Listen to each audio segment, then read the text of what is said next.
So we're going to do a meditation this morning called Blessing of Speech. If you open page 12 of your blue fat book.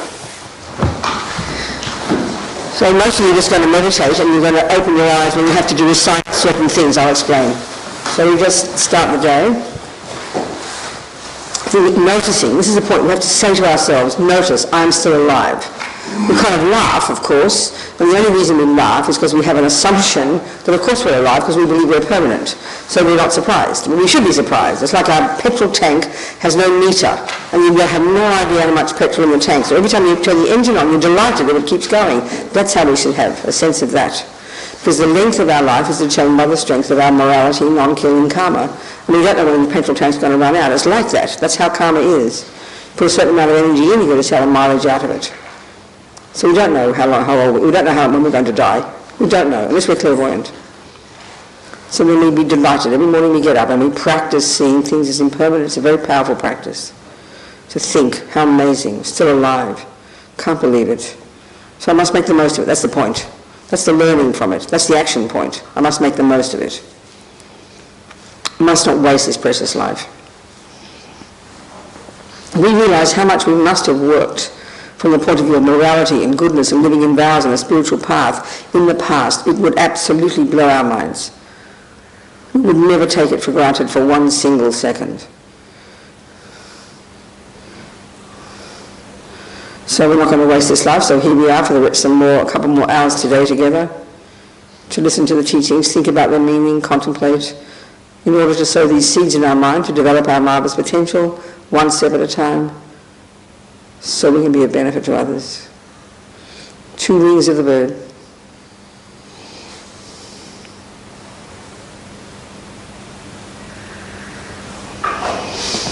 So first we do this a few minutes.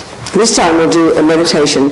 It's concentration, the same technique, but instead of focusing on the breath, you can focus on the mind. This is from the meditation technique called Mahamudra. There's variations of this kind of technique. One is called Dzogchen. They each got their own approach.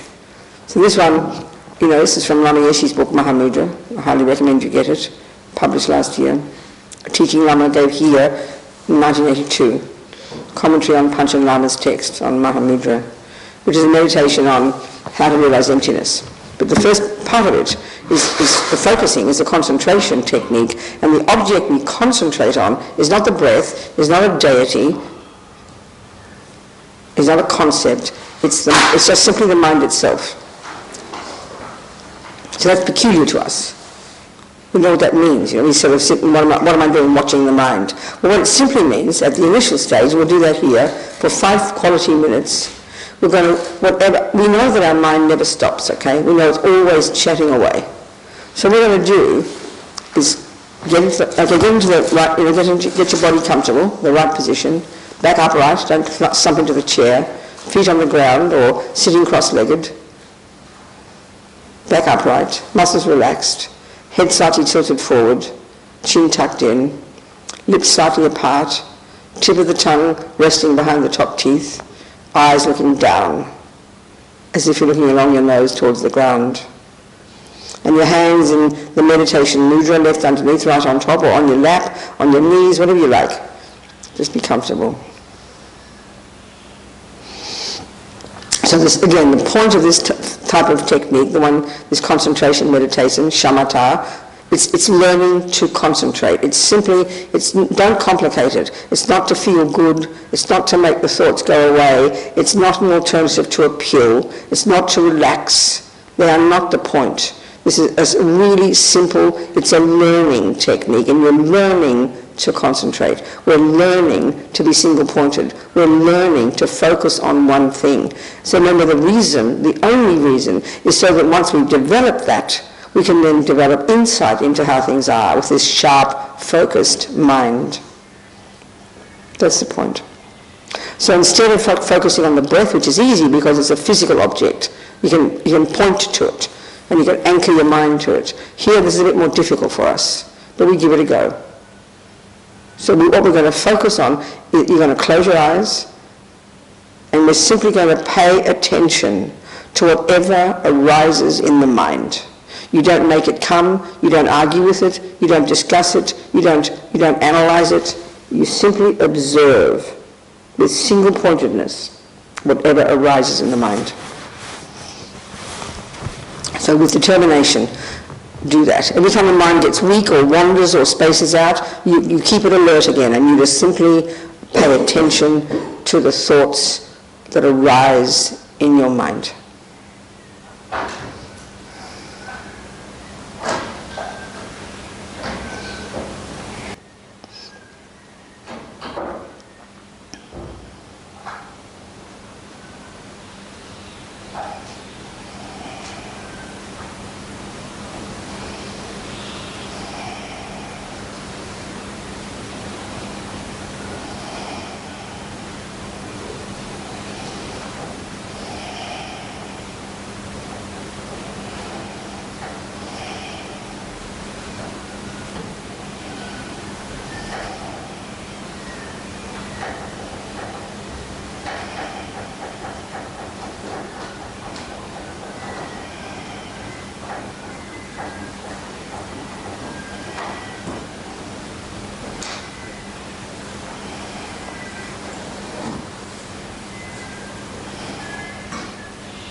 Don't space out.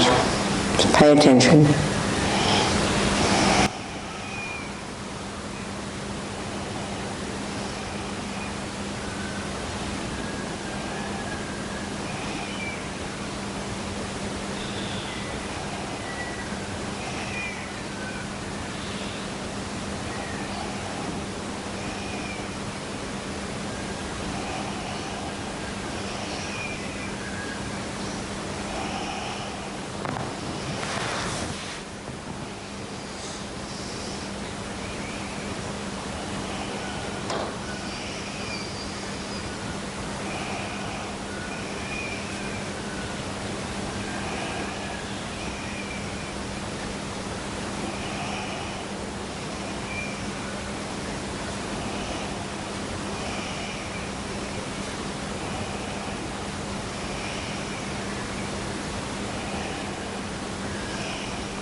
Now relax, and we're going to do another meditation, this blessing the speech.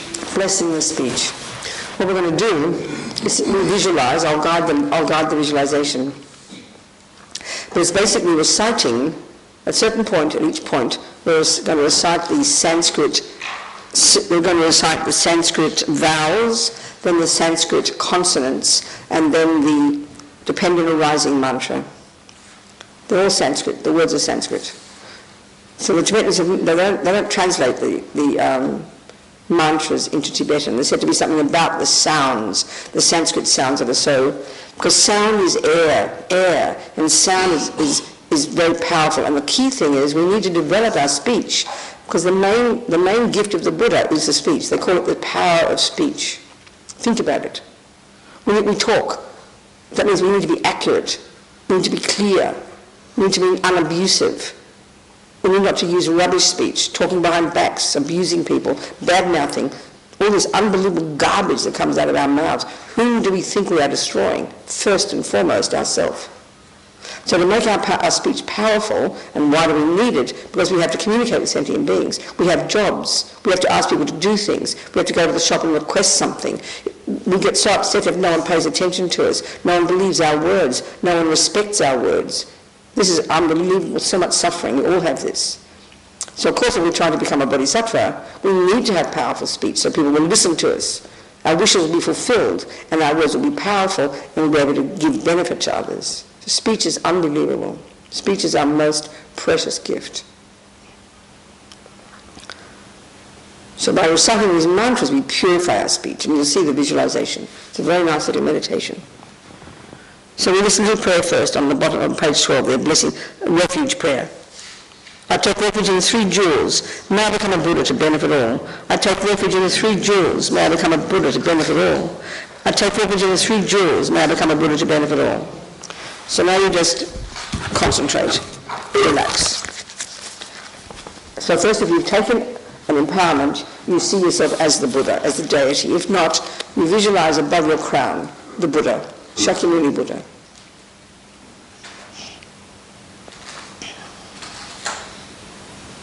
You see, as we just imagine the Buddha above our head, sitting there. So now, we visualize on our tongue the syllable R.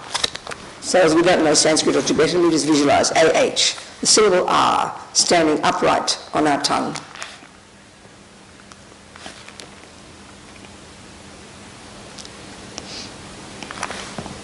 So now it turns into a moon disk, like a flat white cushion, a moon disk on our tongue. Imagine.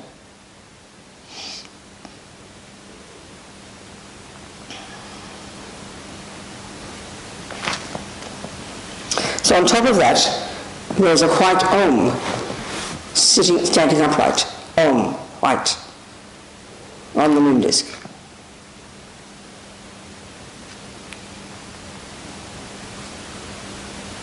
So now you imagine that it's surrounded clockwise by all the white vowels. So clearly we don't know what they are, so we just have to pretend. The Sanskrit vowels standing upright, circling clockwise the white Om on our tongue. And now circling counterclockwise are the red consonants standing upright. The red consonants. Imagine.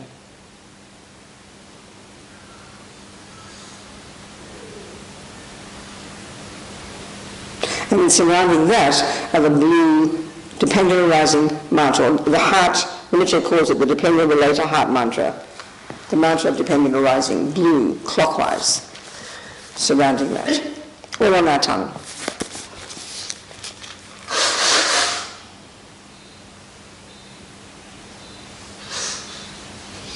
So now imagine light beams radiate out from all these syllables and all the mantras to all the 10 directions of the whole universe. And what it does is it hooks the energy of all the pure speech, the power of speech, of all the Buddhas, all the Bodhisattvas, all the holy beings in the universe, all the great yogis, and all even ordinary people, the blessing of the power of speech from this. It hooks this energy.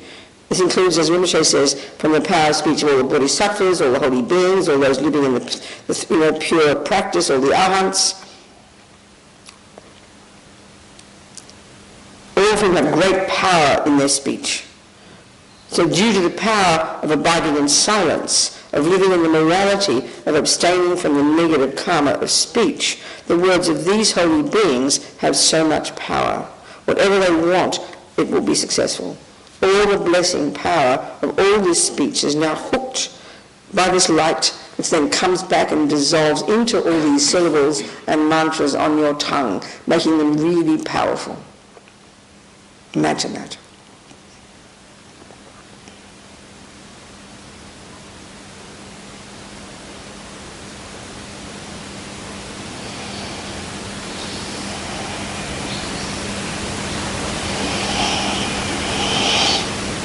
So now,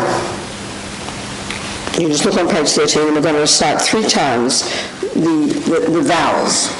3 times. And as we recite them, we visualize from our tongue nectar pours, white nectar pours down from these vowels and fills our entire body and completely purifies us of all the negative karma of our body. It purifies all our illness, and it purifies all the imprints of all the actions we've ever done since beginningless time to harm sentient beings with our bodies. Completely purified. This blissful white nectar filling us as we recite 3 times. Om a a I I ri ri. Om a a I I u u ri ri li li e o ao ang a swaha. Om a a I I u u ri ri li li e o ao ang a swaha. Om a a I I u u ri ri li li e o a ang a swaha. Imagine completely purified, all the negative karma of our bodies. How amazing.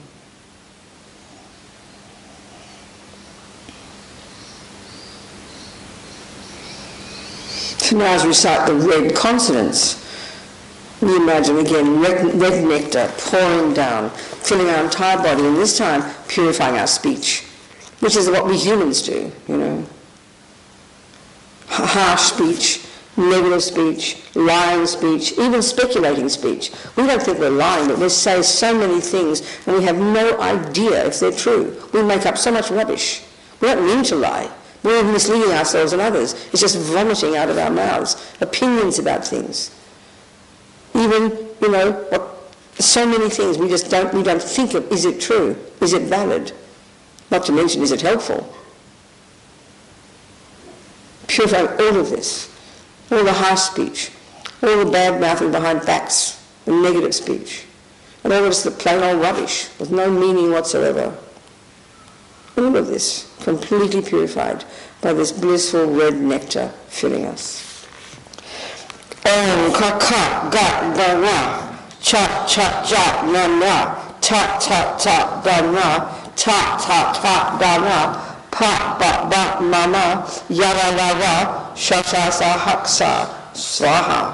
Om ka ka ga ga na, cha cha ja ja na, ta ta da da na, ta ta da da na, pa pa ba ba ma, yara lava, shashasa haksa swaha.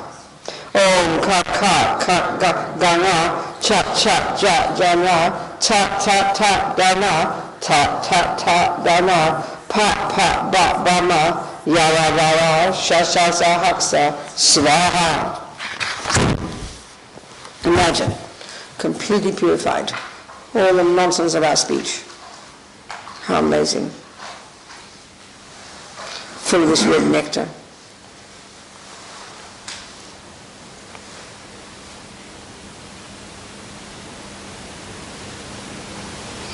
So now as we recite the dependent related heart mantra, the mantra of dependent arising, now we imagine blue nectar pouring down from these syllables on our tongue, completely filling us, and this time purifying our mind, the source of all the problems.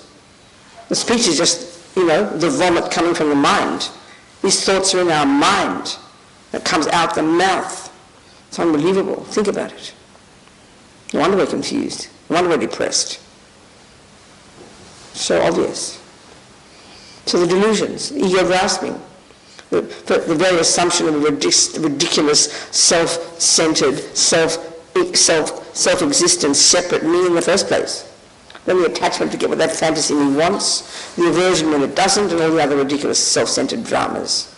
All of this, instantly purified by this blissful blue nectar filling us. Om Yadama Hetu Prabhava Hetum Tesham Tatakato Yevadat Tesham Chayo Nirada Evamba Di Maha Shamana Yeswaha Om Yadama Hetu Prabhava Hetum Tesham Tatakato Yevadat Tesham Chayo Nirada Evamba Di Maha Shamana Yeswaha Om Yadama Hetu Prabhava Hetum Tesham Tatakato Yevadat Tesham Chayo Nirada Evamba Di Maha Shamanaya Swaha.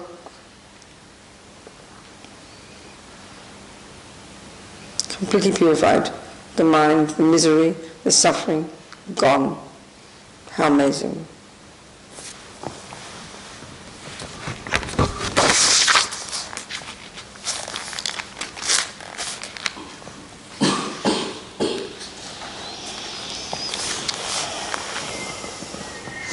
So now, can you imagine the blue dependent related heart mantra dissolves into the red consonants on our tongue.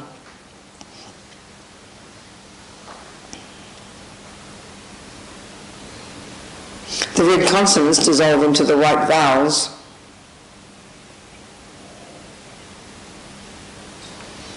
The white vowels dissolve into the Om. The Om dissolves into the moon disk, and the moon disk dissolves into, transforms into an R, and then the R transforms into pink-coloured nectar and dissolves into your tongue. So now imagine your tongue becomes of indestructible Vajra nature. Nothing can harm or take away or destroy the power of your speech. Then a really strong confidence that all the power and the blessings of the speech of all the Buddhas and all the Bodhisattvas and all the yogis have entered your speech, and that your speech is perfected. I have perfected my speech. So the minute that sentient beings hear your speech, it pacifies them, it benefits them, it helps them. And because your words are so powerful, everything you request, everything you want, everything you need, and if you're trying to be a bodhisattva, will only be beneficial, it will come. Imagine this. So, and also such that any sound you utter will be of benefit to whoever hears you. Even just your laugh. And then we can practice, with this we practice silence. Is one of the most powerful practices. Just zip your lip. Practice silence, practicing saying what's useful, disciplining our speech. This comes, It's the most powerful gift we have, our speech.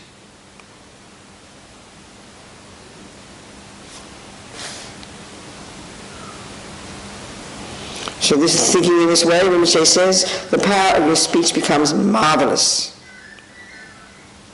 Everything, all of it's useful. So now just finishing this little dedication prayer on page 15. May my tongue have all the courage of the ones gone to bliss. By the power manifesting from these glorified words, may all sentient beings be subdued. Whatever words I say, may all these actions be accomplished instantly.